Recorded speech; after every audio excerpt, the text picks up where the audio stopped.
வாழ்ந்த கவிஞர் ஜோசப் ராஜா அவர்களின் காத்திருக்கும் சாவிகள்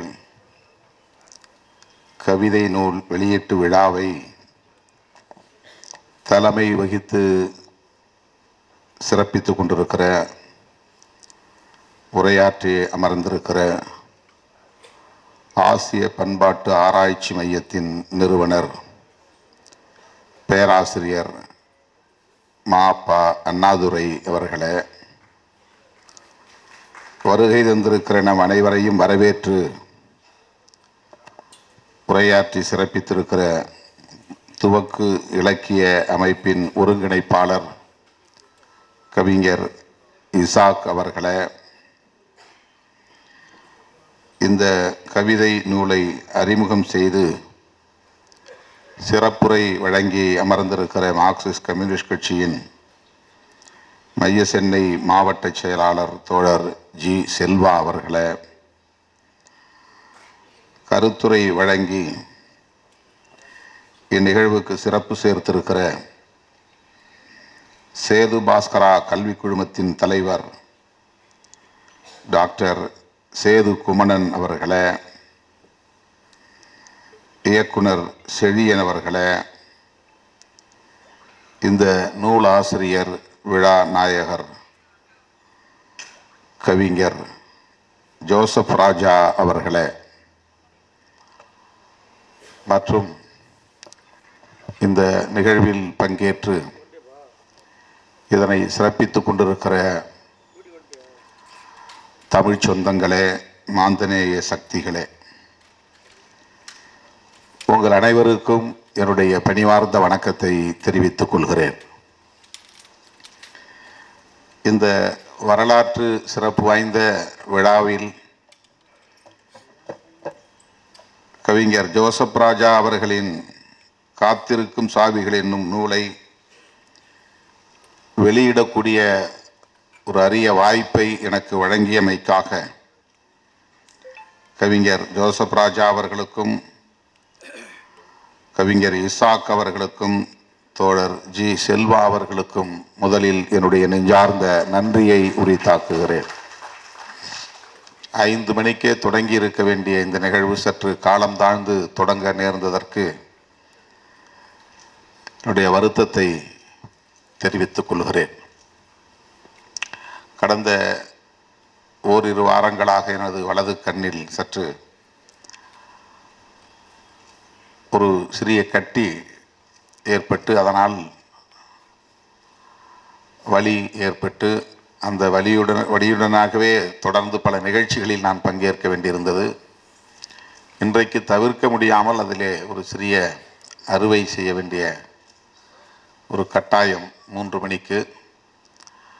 தோழர் இசாக் அவர்களுக்கு இந்த தகவலை சொல்லியிருந்தோம்.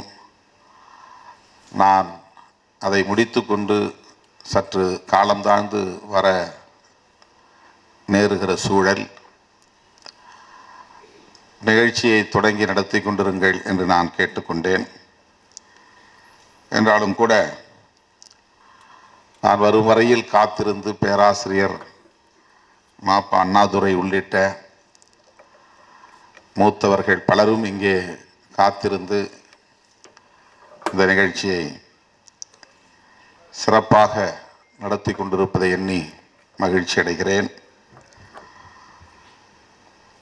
இந்த நிகழ்ச்சிக்கு பிறகு நான் இன்னும் ஒரு நிகழ்ச்சிகளுக்கு செல்ல வேண்டும். படத்திறப்பு நிகழ்ச்சி ஒன்று உள்ளது.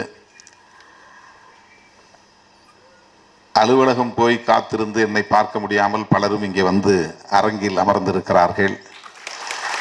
அவர்கள் எப்போது என்னை விடுவிப்பார்கள் என்று எனக்கு தெரியாது. ஆகவே அந்த பதைப்போடு தான் உங்கள் முன்னால் நின்று கொண்டிருக்கிறேன். இன்றைக்கு காலையில் முதல்வர் தலைமையிலே முக்கியமான ஒரு கலந்தாய்வு கூட்டம், அதை தொடர்ந்து பல நிகழ்ச்சிகள்.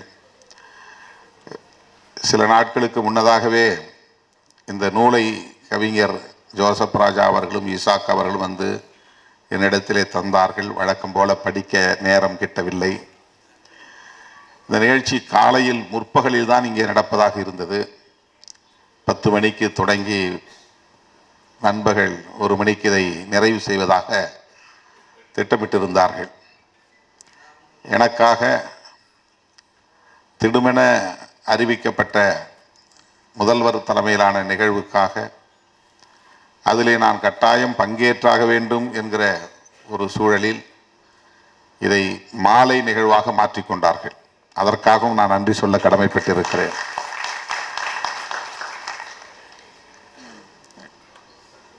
அந்த அளவுக்கு பொறுமையோடு நான் பங்கேற்க வேண்டும் என்கிற ஆவலோடு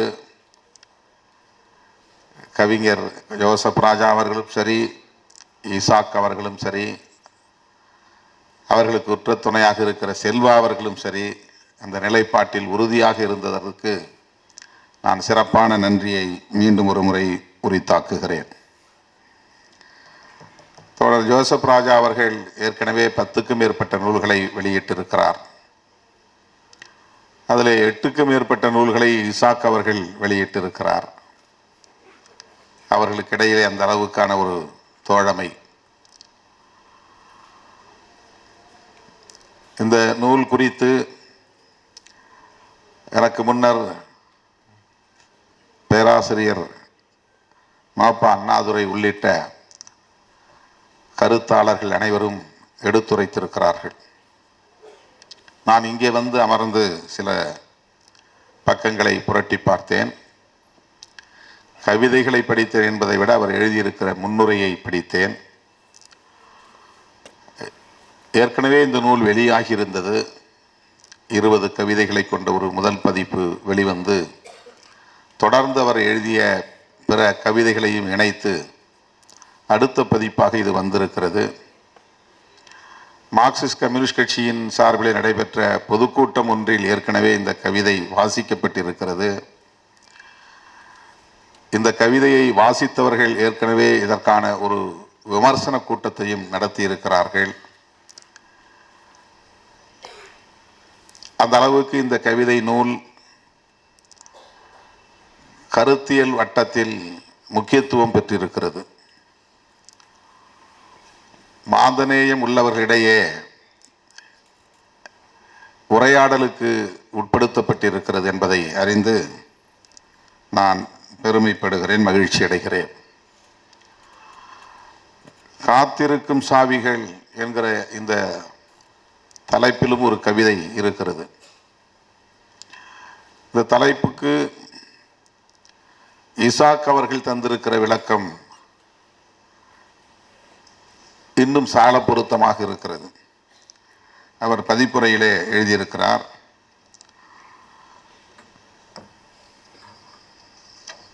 தோழர் ஜோசப் ராஜாவின் காத்திருக்கும் சாவிகள் கவிதை தொகுப்பு சில மனித இதயங்களையாவது திறக்கும் என்கிற நம்பிக்கையோடு இதை வெளியிடுகிறோம் என்று அவர் பதிவு செய்திருக்கிறார். இந்த சாவிகள் வீடுகளை இழந்த மக்களின் துயரங்களை போக்கும் வகையில் என்றாவது ஒரு நாள் நாடு கிடைக்கும், வீடு கிடைக்கும், அப்போது இந்த சாவிகள் பயன்படும் என்கிற கருத்தை சொல்லுவதாக இருந்தாலும், இப்படிப்பட்ட பெரும் துயரங்கள் அரங்கேறுகிற போது கண்டும் காணாமல் கிடக்கிற மனிதர்களின் இதயங்களை இந்த சாவிகள் திறக்கும் என்கிற நம்பிக்கையை, அந்த அளவுக்கான ஒரு தாக்கத்தை இந்த எழுத்துக்கள் உருவாக்கும் என்கிற நம்பிக்கையை தோழர் இசாக் அவர்கள் இங்கே பதிவு செய்திருக்கிறார். கவிஞர் ஜோசப் ராஜாவின் கவிதையிலும் அதை ஆங்காங்கே வெளிப்படுத்தி இருக்கிறார். மனசாட்சி என்ற ஒன்று இருக்கிறதா உலகில், இன்னும் அது உயிர்ப்புடன் இருக்கிறதா என்கிற கேள்வியை தன்னுடைய எழுத்திலே பதிவு செய்திருக்கிறார். தலைவர்கள் பேசிக்கொண்டே இருக்கிறார்கள் என்கிற தலைப்பிலே இன்னொரு கவிதை. அந்த கவிதையில் இங்கே மக்களை பாதுகாப்பதற்கும் மனிதத்தை பாதுகாப்பதற்கும் பொறுப்புள்ள தலைவன் இல்லை என்கிற வேதனையை வெளிப்படுத்துகிற கவிதையாக இருக்கிறது. தலைவர்கள் பேசிக்கொண்டே இருக்கிறார்கள், ஆனால் செயல்படக்கூடியவர்களாக இல்லை, மக்களை பாதுகாக்கக்கூடியவர்களாக இல்லை என்கிற வழியை இங்கே பகிர்ந்திருக்கிறார். கவிஞருடைய எழுத்துக்கள் நமக்கு என்ன சொல்ல வருகின்றன என்று பார்க்கிற போது, போர் கூடாது, யுத்தம் கூடாது, இங்கே வெறுப்பு விதைக்கப்படுகிறது. சாதியின் பெயரால், மதத்தின் பெயரால், இனத்தின் பெயரால், தேசத்தின் பெயரால் வெறுப்பு அரசியல் தொடர்ந்து விதைக்கப்படுகிறது. அந்த வெறுப்பு அரசியல் கூடாது என்பதை அவர் தன்னுடைய கவிதையில் பதிவு செய்திருக்கிறார். வெறுப்பும் யுத்தமும் என்கிற அந்த கவிதையில் அவர் தன்னுடைய ஆதங்கத்தை பதிவு செய்திருக்கிறார்.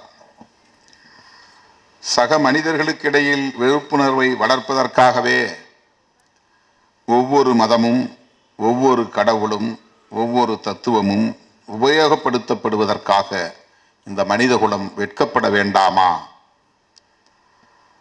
சக மனிதர்களுக்கிடையில் வெறுப்புணர்வை வளர்ப்பதற்காகவே அரசியல்வாதிகள் ஒவ்வொருவரும் அலைந்து கொண்டிருப்பதற்காக, குழந்தைகளுக்கு எதிரான, பெண்களுக்கு எதிரான கொடூரமான திட்டங்களை தீட்டிக் கொண்டிருப்பதற்காக இந்த மனிதகுலம் வெட்கப்பட வேண்டாமா? ஒட்டுமொத்தமாக உலகம் முழுவதும் இருக்கிற மனித குலத்துக்கே அவர் கேள்வியை எழுப்புகிறார். ஜனநாயக சக்திகளுக்கு மட்டும் அவர் எழுப்பவில்லை.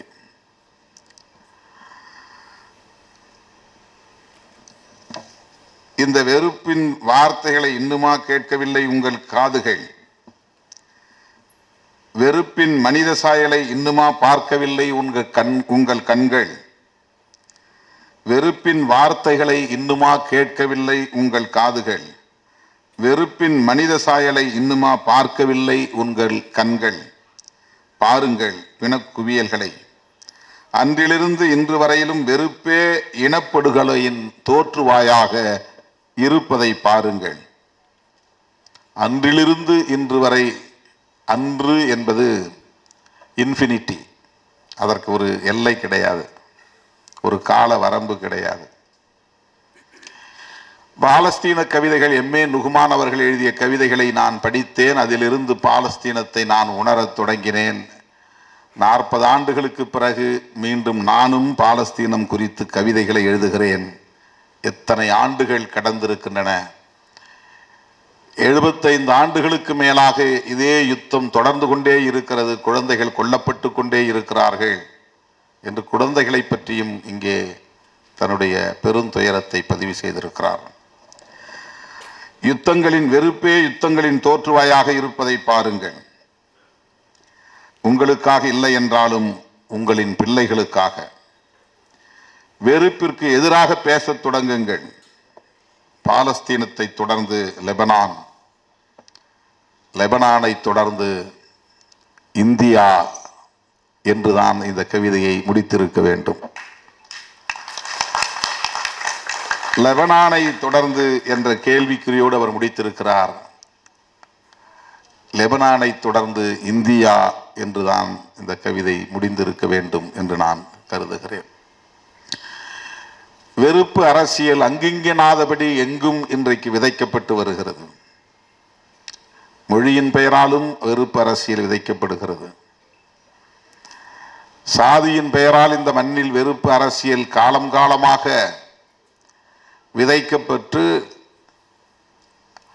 அது நிலைத்து கிடக்கிறது, கெட்டித்தட்டி இறுகி போய் கிடக்கிறது. மதத்தின் பெயரால் இப்போது இந்திய மண்ணில் பெருமளவிலே வளர்த்தெடுக்கப்படுகிறது. ஆக இந்த வெறுப்பு எங்கே போய் முடியும்? ஈழ இனக்கொலை இன்றைக்கு பாலஸ்தீன இனக்கொலை என்று ஒரு இனத்தின் மீதான வெறுப்பாக விஸ்வரூபம் எடுக்கிறது. அது இனக்கொலையில் போய் முடிகிறது. உலகம் முழுவதும் இப்படி மனிதகுலம் வெறுப்பின் அடிப்படையில் ஒருவருக்கொருவர் யுத்தம் செய்து கொண்ட வரலாறு தான் இந்த பூமி முழுவதும் பரவி கிடக்கிறது. அவர் முன்னுரையிலேயே எழுதுகிறார், யுத்தம் எவ்வளவு கொடுமையானது. பல்லாயிரம் வருடங்களாக இந்த பூமியின் காதுகள் இந்த கவிதைகளை கேட்டுக்கொண்டே இருக்கின்றன. பல்லாயிரம் வருடங்களாக இந்த பூமியின் தோளில் கவிதைகள் எழுதப்பட்டு கொண்டே இருக்கின்றன. வரலாற்று தொடர்ச்சியில் நிற்கப் போகிறோமா இல்லை விலகப் போகிறோமா என்பதைத்தான் நாம் முடிவு செய்ய வேண்டும். இந்த கவிதைகள் என்று சொல்லுவது யுத்தம் வேண்டாம் என்கிற கவிதைகள் இந்த பூமியின் காதுகளில் ஒலித்துக் கொண்டே இருக்கின்றன. இந்த பூமியின் தோலில் எழுதப்பட்டு கொண்டே இருக்கின்றன.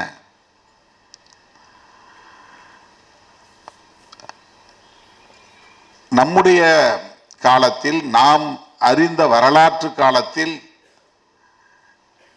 இவற்றையெல்லாம் நம்மால் அறிய முடிகிறது. ஆனால் வரலாற்றுக்கு முந்தைய காலத்திலிருந்தே இப்படி வெறுப்பும் யுத்தமும் இந்த மனித குலத்தில் பரவி கிடந்தது. அந்த வெறுப்பை தணிக்க வேண்டும் என்கிற ஒரு பக்க விளைவாக தோன்றிய மகான்கள் தான் கௌதம புத்தர், நபிகள் நாயகம், இயேசு பெருமான் போன்ற மாமனிதர்கள். இவர்கள் வெறும் மதங்களை தோற்றுவிக்க வந்தவர்கள் அல்ல, கடவுள் நம்பிக்கையை விதைக்க வந்தவர்கள் அல்ல, புராண நம்பிக்கைகளை பரப்ப வந்தவர்கள் அல்ல. இன்றைக்கு மதத்தை வழிநடத்தக்கூடியவர்கள் இடைச்செருகல்களாக இவற்றையெல்லாம் வளர்த்தெடுத்திருக்கிறார்கள். ஆனால் இந்த மாமனிதர்களின் நோக்கம் இந்த மண்ணில் வெறுப்பு வேண்டாம், யுத்தம் வேண்டாம் என்பதுதான். மனிதகுலம் அமைதியாக வாழ வேண்டும், அதற்கு அன்புதான் அடிப்படையானது என்று சொல்ல வந்தவர்கள்தான். வெறுப்பும் யுத்தமும் உருவாக்கிய பக்க விளைவுகளாக தோன்றியவர்கள்தான் இந்த மாமனிதர்கள். மதங்களை நாம் ஒட்டுமொத்தமாக வெறுப்புக்கான தோற்றுவாயாக மட்டும் பார்த்துவிட முடியாது.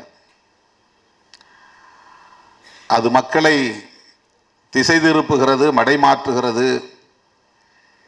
மயக்குகிறது, மூட நம்பிக்கைகளை பரப்புகிறது என்பது 100 விழுக்காடு உண்மைதான் என்றாலும் மதத்தின் அடிப்படை நோக்கம், இந்த மாமனிதர்களின், மகான்களின் அடிப்படை நோக்கம் வெறுப்பு வேண்டாம், யுத்தம் வேண்டாம் என்பதாகத்தான் இருந்தது.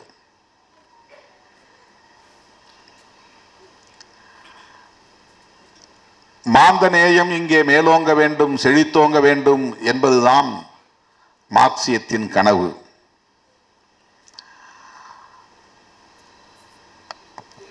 மார்க்சியம் செழுமை பெறுகிற போது பாசிசத்தை வீழ்த்துவதற்கான யுத்தத்தை நடத்த வேண்டிய தேவை வருகிறது. இங்கேயும் யுத்தம் என்பது தவிர்க்க முடியாததாக மாறுகிறது. அதிலே 2 வகை உண்டு. வயலன்ஸ், வன்முறை என்றோ யுத்தம் என்றோ அதை நாம் பார்த்தால், அஃபென்சிவ் வயலன்ஸ், டிஃபென்சிவ் வயலன்ஸ் இரண்டாக நாம் பார்க்க வேண்டியிருக்கிறது. ஜனநாயகத்தை பாதுகாப்பதற்கு நாம் நடத்துகிற யுத்தம், பாட்டாளி வர்க்கத்தின் விடுதலைக்காக நாம் நடத்துகிற யுத்தம், ஒடுக்கப்பட்டவர்களின் மீட்சிக்காக நாம் நடத்துகிற யுத்தம், விளிம்பு நிலை மக்களின் விடுதலைக்காக நாம் நடத்துகிற யுத்தம் பாசிசத்திற்கு எதிரானது. அது ஜனநாயக யுத்தம். அது டிஃபென்சிவ் அப்ரோச், ஒரு தற்காப்புக்கான ஒரு அணுகுமுறை. அது ஆதிக்கம், ஒடுக்குமுறை, சுரண்டல் இவைதான் மார்க்சியத்தின் பகை. ஆதிக்கம், ஒடுக்குமுறை, சுரண்டல் இதுதான் உழைக்கும் மக்களுக்கான பகை. ஆதிக்கம், ஒடுக்குமுறை, சுரண்டல் இதுதான் ஜனநாயகத்தின் பகை. ஆதிக்கம் எந்த பெயரில் இருந்தாலும், வடிவத்தில் இருந்தாலும் அதை எதிர்த்து, தகர்த்து சிதைக்க வேண்டும் என்பதுதான் மார்க்சியத்தின் அடிப்படை. அந்த மார்க்சியத்தை முழுமையாக உள்வாங்கியதால் பாலஸ்தீனத்தில் நடக்கும் கொடூரத்தை கண்டும் காணாமல் கடந்து போக முடியாமல் கண்ணீராக சிந்தி கவிதைகளாக நம்மிடத்தில் ஒப்படைத்திருக்கிறார் ஜோசப் ராஜா. மார்க்சியத்தை உள்வாங்கியவர்களால் மட்டுமே இப்படி இயங்க முடியும் என்று ஈசாக் அவர்களும் தன்னுடைய பதிப்புரையிலே ஜோசப் ராஜாவின் உணர்வுகளை பற்றி மதிப்பீடு செய்திருக்கிறார். இந்த யுத்தங்களை நிறுத்துவதற்கு என்ன செய்ய வேண்டும் என்ற விடையும் அவர் தருகிறார். முதலாளித்துவத்தை வீழ்த்த வேண்டும் என்று இங்கே மார்க்சியத்தின் பார்வையில் பதிவு செய்திருக்கிறார். முதலாளித்துவம் இங்கே என்னென்ன வடிவங்களில் இருக்கிறது? நிலப்பரப்புகளும் தரகு முதலாளிகளும் பெருமுதலாளிகளும் மட்டுமே முதலாளித்துவத்தின் அடையாளங்களாக இருக்கிறார்களா என்றால் அதையும் தாண்டி வெறுப்பை விதைக்கிற அனைவருமே முதலாளித்துவத்தின் அடையாளங்களாகத்தான் இருக்கிறார்கள், பாசிசத்தின் அடையாளங்களாகத்தான் இருக்கிறார்கள். அது மொழி அடிப்படையில் இருந்தாலும், பாலினத்தின் அடிப்படையில் இருந்தாலும், சாதியின் அடிப்படையில் இருந்தாலும் அவர்கள் நிலப்பரப்புகளாக இருக்க வேண்டும் என்றில்லை, முதலாளிகளாக இருக்க வேண்டும் என்றில்லை. பாசிசத்தின் கூறுகள் அடங்கிய ஒவ்வொன்றும் முதலாளித்துவத்தினுடைய பாதிப்புகளை ஏற்படுத்தும். தேசம் என்கிற பெயரில் நடக்கிற தேசியவாதம் எல்லா தேசங்களிலும் முன்வைக்கப்படுகிற முக்கியமான ஒரு அரசியல்.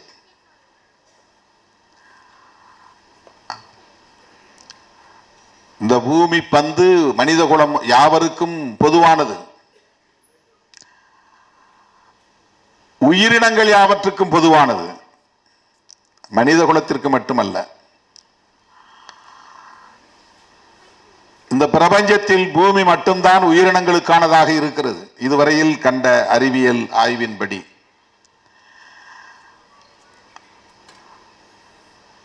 அனைத்து உயிரினங்களும் வாழ்வதற்கான வாழ்வாதாரத்தை கொண்டிருக்கிற, மூலாதாரத்தை கொண்டிருக்கிற இந்த பூ உலகை மனிதன் தேசம் என்கிற பெயரால் கோடுகளை வரைந்து கூறு போடுகிறான்.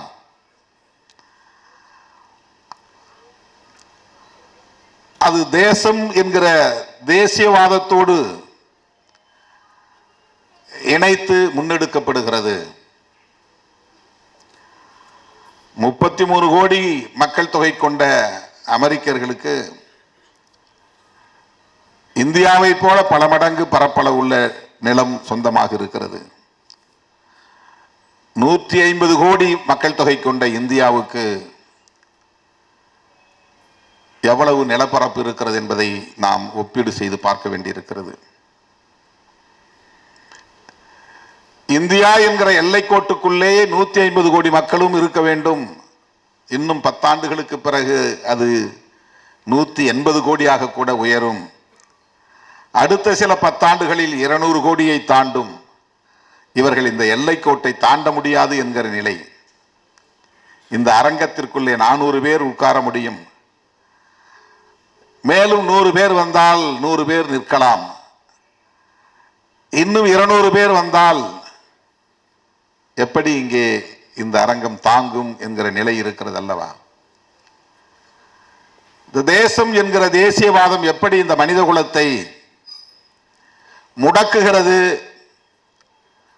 நெருக்கடிக்குள்ளாக்குகிறது என்பதை எண்ணி பார்க்கிற போது அச்சமாக இருக்கிறது. என் நிலப்பரப்புக்குள்ளே இன்னொரு நாட்டை சார்ந்தவன் சட்டவிரோதமாக குடியேறினால் கால் விலங்கு கை விலங்கு மாட்டி விலங்குகளை விட கேவலமாக நடத்துவேன் என்கிற ஆணவம் இன்றைக்கு அமெரிக்க அதிபரிடத்திலே மேலோங்கி இருப்பதை பார்க்கிறோம். எல்லோரும் மனிதர்கள். அவரவர் தேசங்களில் வாழ முடியாத நிலை வருகிற போது புலம்பெயர்ந்து இந்த மண்ணுக்கு வந்தவர்களை நாங்கள் அரவணைக்க இருக்கிறோம் என்கிற மாந்தநேயம் இல்லை. அவருடைய வாதம் நியாயப்படுத்தப்படுகிறது. இந்திய அரசே அதை நியாயப்படுத்துகிறது. சட்டவிரோதமாக குடியேறியவர்களை இப்படித்தான்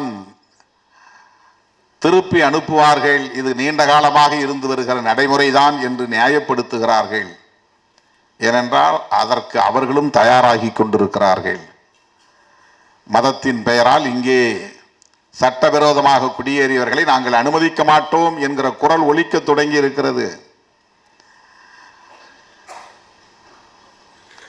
அவர்களும் அதே போன்ற அணுகுமுறையை கையாள தயாராக இருக்கிறார்கள். ஆக மனிதகுலம் இந்த பூ உலகம் முழுவதும் பரவி வாழ்வதற்கு உரிமை படைத்தவர்களா இல்லையா?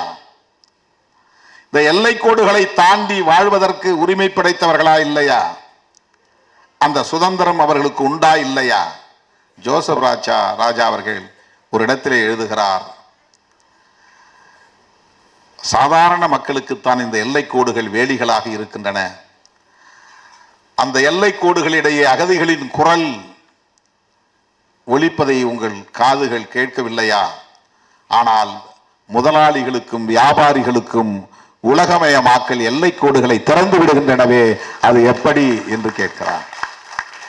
எந்த முதலாளிக்கும் எந்த வியாபாரிக்கும் ஒரு தேசத்தின் எல்லை கோடு தடைக்கல்லாக இருப்பதில்லையே, வேலியாக இருப்பதில்லையே.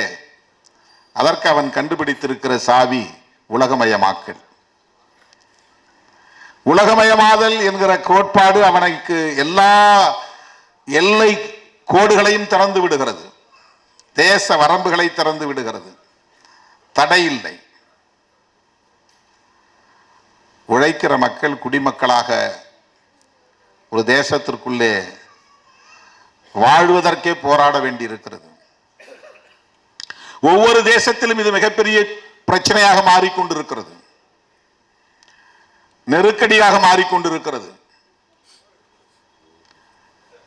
தேசத்தின் எல்லை கோடுகள் தேவையா என்கிற கேள்வி எழுகிறது. இப்படி எல்லை கோடுகள் கூடாது, எல்லோரும் மாந்தநேயத்தோடு பக்குவப்படுத்திக் கொள்ள வேண்டும், அந்த கலாச்சாரத்தை வளர்த்துக் கொள்ள வேண்டும் என்பதுதான் நாம் முன்வைக்க வேண்டிய அரசியலாக இருக்கிறது. மொழியின் பெயரால் அல்லது இனத்தின் பெயரால் அல்லது நாட்டினத்தின் பெயரால், நேஷனாலிட்டி நாட்டினத்தின் பெயரால் வெறுப்பு அரசியல் இங்கே விதைக்கப்படுமேயானால் மனிதகுலம் தன்னை தற்காத்துக் கொள்ள முடியாத நெருக்கடிக்கு ஆளாகும். இதை எப்படி நாம் வளர்த்தெடுக்க போகிறோம்?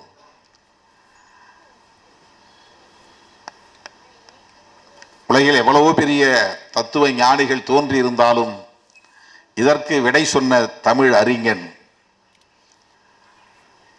ஒரு கோட்பாட்டு சாவியை நமக்கு தந்திருக்கிறான். அதுதான் யாதும் ஊரே யாவரும் கேளீர் என்பதாகும். இந்த இரண்டு சொற்கள் மார்க்சியத்தையும் விட மேலோங்கி இருப்பதாக நான் பார்க்கிறேன்.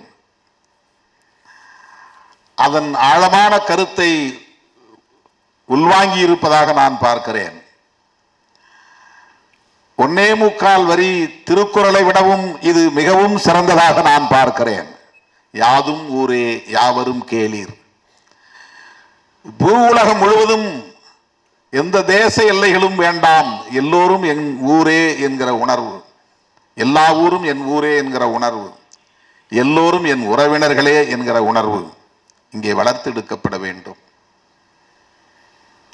அந்த உணர்வு மேலோங்கி இருந்தால் பாலஸ்தீனத்தில் இந்த கொடூரம் நிகழாது, அதை நியாயப்படுத்துகிற குரலும் ஒலிக்காது.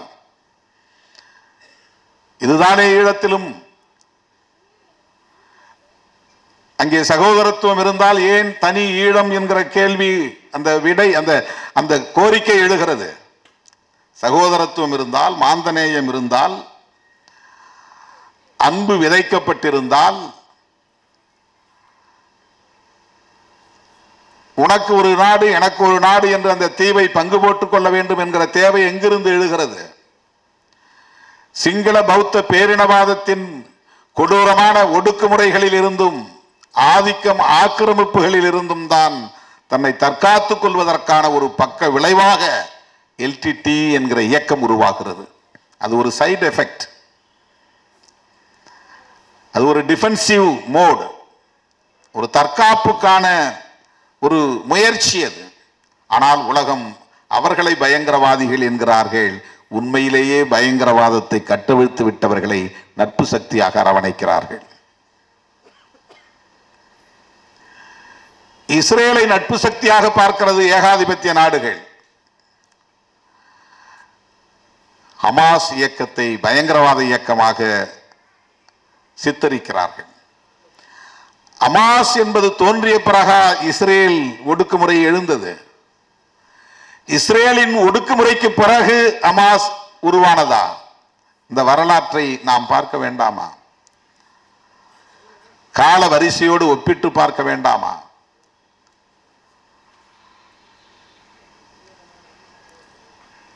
அஃபென்சிவ் அப்ரோச் என்பது வேறு, டிஃபென்சிவ் அப்ரோச் என்பது வேறு. பருந்து அல்லது கழுகு தன்னுடைய இரையை தேட வேண்டும் என்று பறந்து வருகிற போது மேய்ந்து கொண்டிருக்கிற கோழி குஞ்சுகளை கவ்வி தூக்குகிறது தன்னுடைய கூரிய நகங்களால். அப்போது தாய் கோழி அந்த பருந்தை எதிர்த்து குஞ்சுகளை காப்பாற்ற போராடுகிறது. உலகம் கோழியை பார்த்து வன்முறை செய்கிறது என்று சொல்லுகிறது. தாய்க்கோழியை பார்த்து பயங்கரவாதி என்று சொல்லுகிறது. பருந்து கழுகு அவர்களுக்கு நட்பு சக்தியாக தெரிகிறது. இன்றைக்கு உலகத்தின் பார்வை இப்படித்தான் இருக்கிறது. சிறுபான்மையினர் இங்கே தங்களை தற்காத்துக் கொள்வதற்கு முன்னெடுக்கக்கூடிய முயற்சிகளை பயங்கரவாதம் என்று சித்தரிக்கிறார்கள். சாதி அடிப்படையில் காலம் காலமாக ஒடுக்கப்பட்டவர்கள் தங்களை விடுவித்துக் கொள்ள வேண்டும் என்று மேற்கொள்ளுகிற சிறிய சிறிய முயற்சிகளை சாதியின் பெயரால் இவர்கள் இங்கே வன்மத்தை பரப்புகிறார்கள் என்று முத்திரை குத்த பார்க்கிறார்கள். இல்லை என்றால் இவர்களே குடிசையை கொளுத்தி கொண்டு மற்றவர்கள் மீது பழி போடுகிறார்கள் என்று பாதிக்கப்பட்டவர்கள் மீதே பழி போடுகிற நிலை. குடிநீரிலே மனித கழிவை இவர்களே கலந்துவிட்டு மற்றவர்கள் மீது பழி போடுகிறார்கள் என்று சொல்லுகிற அவலம். உலகின் பார்வையே இன்றைக்கு மாற்றப்பட வேண்டிய தேவை இருக்கிறது. சிதறி கிடக்கிறவர்கள் ஒருங்கிணைய வேண்டிய கட்டாயம் இருக்கிறது. பாதிக்கப்பட்டவர்களின் பக்கம் நின்று பேச வேண்டிய அரசியல் இங்கே தேவைப்படுகிறது.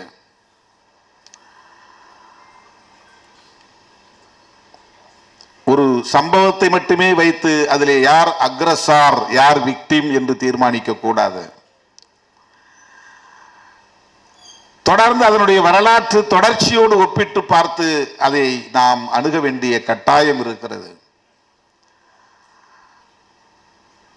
இந்த பார்வையை சொல்லித் தருவதற்கான அரசியல் தான் மார்க்சியம் என்பதாகும்.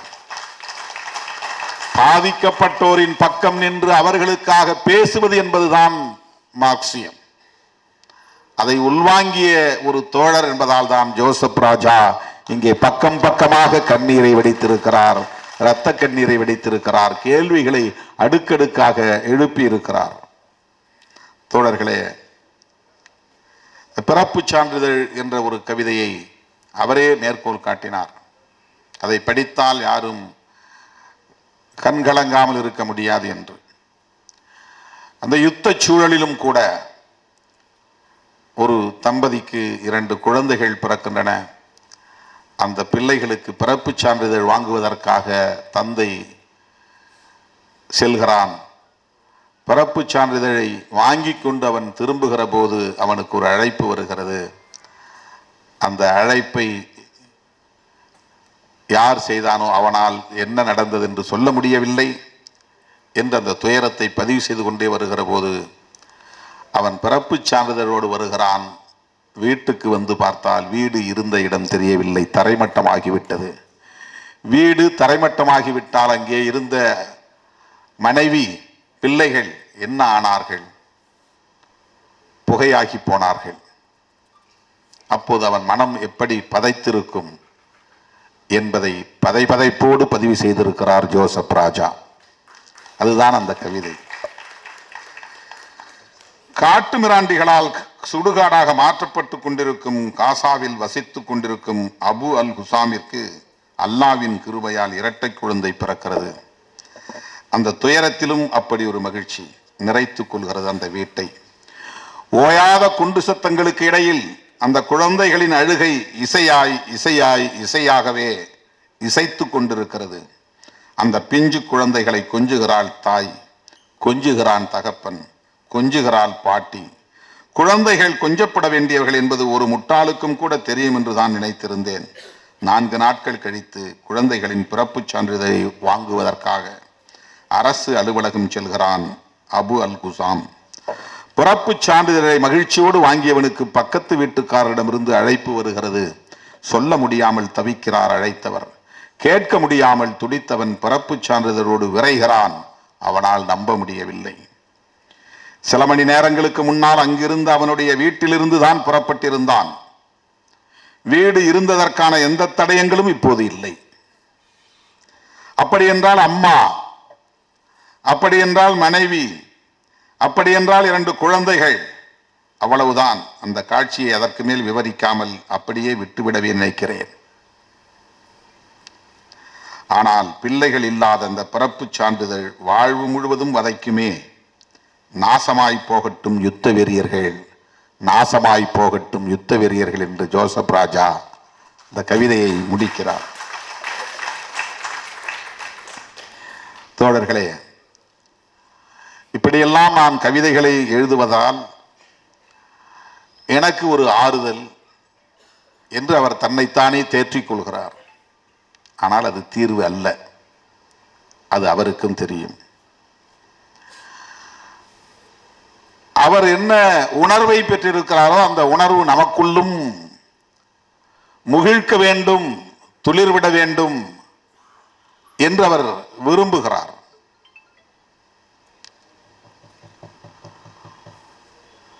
இந்திய மண்ணை பொறுத்தவரையில்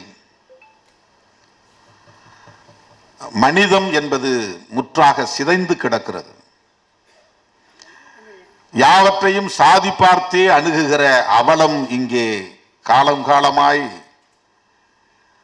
கோலோச்சி கொண்டிருக்கிறது. எனவே